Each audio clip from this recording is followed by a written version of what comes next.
This is the Pomona Fairplex,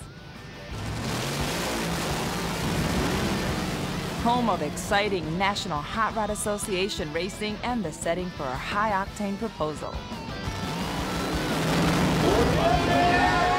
At this point of the day, Wyatt is nervous enough about his proposal. He has no idea just how memorable this day will turn out to be. We met by chance at a birthday party. At the time, she was still involved with somebody, and it wasn't until about 2 months later that we went out on our first date and we fell in love. Since meeting Wyatt, Amy has become a member of the Mirage racing team. She thinks that our camera crew has come to Pomona today to shoot a feature piece on the team and Wyatt's car. This is just made of fiberglass. What they do is they lift this up onto the real car, the chassis of the car. It's just a shell. If you guys notice this, Amy's boyfriend, really I had nothing to do with that.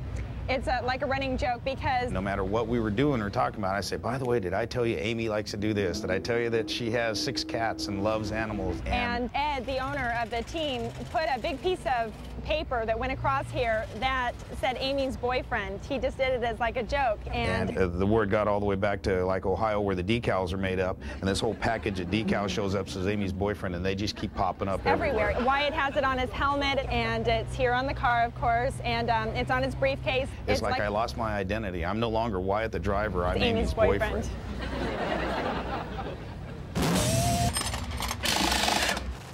Under this lightweight car body is a 6,000 horsepower car owned by Ed and Jeannie Margaritek. As part of our scheme, Wyatt has asked Amy to help plan an anniversary surprise for Ed and Jeannie. Hi, is this Kathy's Bakery? Hi, yeah, I'd like to order a cake. Amy's also making special arrangements that will use the Jumbotron. Amy thinks it will display a surprise announcement that will be seen by the fans at the track. But the surprise will be on her. I would like it to say, happy anniversary, Ed and Jeannie. Here's to another great year. Hopefully we'll surprise them. Exclamation point. Of course, Ed and Jeannie are completely in on our plot. That looks good to me. Nothing could be more romantic than the way Wyatt is going to do this today. In our opinion, everybody has a person somewhere on the planet, and sometimes they may never meet. And we feel like probably 15% of the population get to meet their perfect mate, and we feel like we fit into the 15%. We feel like we're really lucky to have fallen in love with each other. The car is ready to go, and Amy and Wyatt head over to the track. Michael asked me, don't you ever get scared, you know, of him driving? And then I said, well, no, I really don't, because Wyatt's been doing this a really long time. He's a really good driver. It's his passion, it's his life. I just feel very confident, and I'm not afraid. I've always wanted to make a living racing, and she is behind me 100%. Whenever we run the car, she helps me pack the chutes, and she helps me put my fire suit on.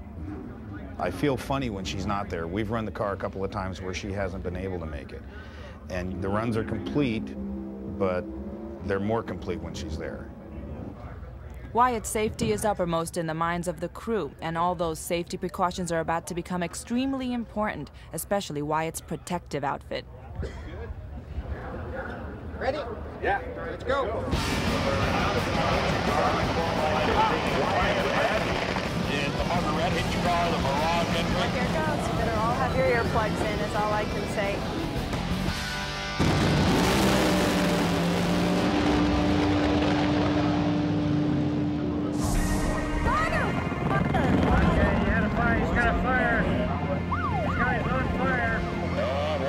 He's got a big ball of fire.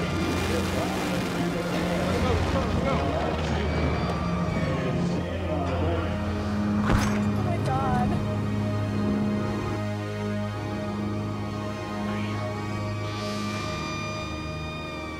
As you see Wyatt climbing out of the car.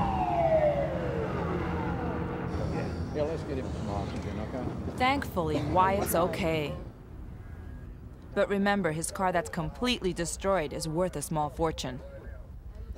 Now, our plan called for the surprise to happen right after the race, but after this dramatic turn of events, nobody knows what to expect. Thrilling moments that has. The atmosphere in the car is full of disappointment. So much for a Mirage car. At this point, we still don't know if Wyatt will go through with his proposal. Was in that ball of fire, Mr. Wyatt Radke. Okay, everybody, we have a big surprise for Ed and Jeannie. Happy anniversary. I hope it's a long next year.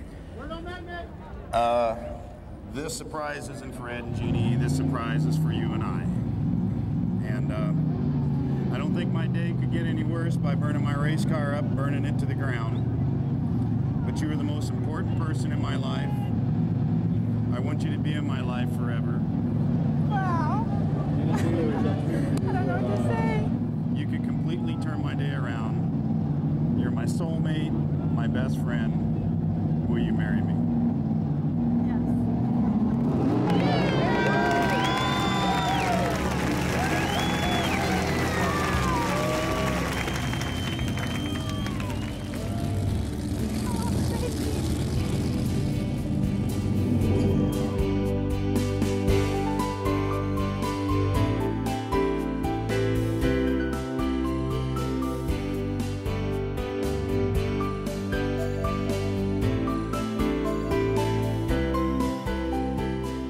Being married is the one way that I can show her how much I really care about her and don't want to be without her. I just love being around her and I want to be around her forever. Here they are, safe and sound, Wyatt and Amy. We've never had anything like this happen on Will You Marry Me? What was going through your mind when you saw that car burst into flames? I just couldn't believe it. He's been in a lot of fires before. He's shown me videos and stuff all before we ever met. And I just really didn't think it would happen. And it was pretty bad. And when we got down there, they were like taking off part of his articles of clothing, and his boots were just fried. I mean, they were just crispy. They were like almost falling in my hand. And I was like, oh my gosh, the fire got that close. And he's like, yeah, the whole car was on fire inside. So. Had this ever happened to you before? Well, yeah, I've been doing it my whole life, and I've had a few. It's an occupational hazard, but it's almost like a stuntman deal sometimes. People see you hop out of the fire, and you just walk off, and you're more irritated more than anything else. Irritated? Well, best wishes to both of you. And on the way home tonight, I just think you should let Amy drive, okay? No, trust me, I'm better if I drive still.